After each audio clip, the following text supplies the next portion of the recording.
سو اتنے واضح و پسندیدہ پر بھی ان کے قوم نے نہ مانا، صرف لوط علیہ السلام نے ان کی تصدیق فرمائی، اور ابراہیم علیہ السلام فرمائے کہ میں اپنے پروردگار کی بتلائی ہوئی اس جگہ کی طرف ترک وطن کر کے چلا جاؤں گا، بے شک وہ زبردست حکمت والا ہے۔ اور ہم نے ہجرت کے بعد ان کو اسحاق کا بیٹا، دیکھو ہجرت کے بعد میں، ہجرت سے پہلا اسماعیل علیہ السلام، ہجرت کے بعد میں اسحاق پیدا ہو گئے، اور ان کا بیٹا یعقوب علیہ السلام، ٹھیک ہے۔ اور یعقوب علیہ السلام کا قصہ تو معلوم ہے، ان کو 2 بیویاں ہیں، اور ایک بیوی کے 2 بیٹے ہیں، اور ایک بیوی کے 11 بیٹے ہیں، جو یوسف علیہ السلام کا قصہ ہے، ٹھیک ہے۔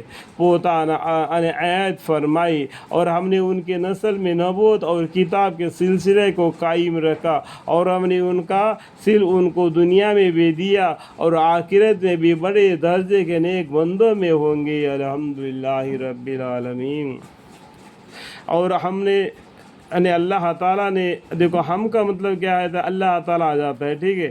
اور اللہ تعالیٰ نے لوط علیہ السلام کو پیغمبر بنا کر بھیجا، جبکہ انہوں نے اپنے قوم سے فرمایا کہ تم ایسی بے حیائی کی کام کرتے ہو کہ تم سے پہلے کسی نے دنیا جہان والوں میں نہیں کیا، کیا تم مردوں سے فار کرتے ہو، اور بے حیائی کا کام یہی ہے، اور تم ڈاکہ ڈالتے ہو، اور غضب یہ ہے کہ اپنی بھری مجلس میں نامعقول حرکت کرتے ہو۔ سو ان کی قوم کا آخری جواب بس یہ تھا کہ تم ہم پر اللہ کا عذاب لے آؤ اگر تم اس بات میں سچے ہو۔ اس طریقے سے وہ کیا اللہ کے عذاب کو مانگے، اللہم اغفر لی، کہ افعال موجبی عذاب ہے۔ لوط علیہ السلام نے دعا کی کہ اے میرے رب، مجھ کو ان مفسد لوگوں پر غالب اور ان کو عذاب سے ہلاک کر دیجیے، اور ہمارے وہاں بھیجے ہوئے فرشتے، جب اللہ تعالیٰ کی طرف سے جو فرشتے دنیا میں آئے، جب ابراہیم علیہ السلام کے پاس بشارت لے کے گئے، کیونکہ ان کو اسحاق علیہ السلام کا بیٹا پیدا ہونے کا بشارت دینا، اور لوط علیہ السلام کے قوم کو زمین کا تختہ نیچے کا اوپر، اوپر کا نیچے کر کے، اور ان کے اوپر کنکروں کا بارش برسانا، اللہ کا حکم سے وہ فرشتے دنیا میں آئے۔ یہ لوگ کہتے ہیں کہ تم بھی ہمارے جیسا انسان ہے، اور پیغمبر کیسا ہو سکتا ہے؟ اگر پیغمبر کو بنانا چاہتے تو اللہ تعالیٰ فرشتوں کو کیوں نہیں بناتے؟ دیکھو اگر فرشتے آتے تو قصہ ختم ہو جاتا، کیا قصہ ختم ہو جاتا۔ تو اس لیے اللہ تعالیٰ نے انسانوں میں سے انسان کو چن لیا، مقبول بنا دیا، اس کو پیغمبری بنا دیا اور رسول بھی بنا دیا۔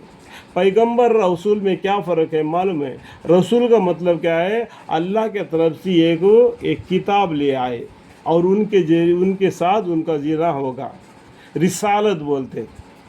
اور نبی اور رسالت الگ الگ ہے۔ نبی تو نبی ہے، نبی اور رسالت دونوں مل کر آئے، اس کو بولتے ہیں کہ جیسا کہ قرآن آیا ہمارے پیغمبر صلی اللہ علیہ وسلم پر، اور قیامت تک کے لیے یہ نصیحت نامہ ہے، نور نامہ ہے، ٹھیک ہے۔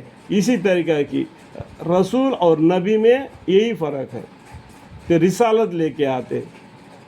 اللہ تعالیٰ سمجھنے کی توفیق عطا فرمائے۔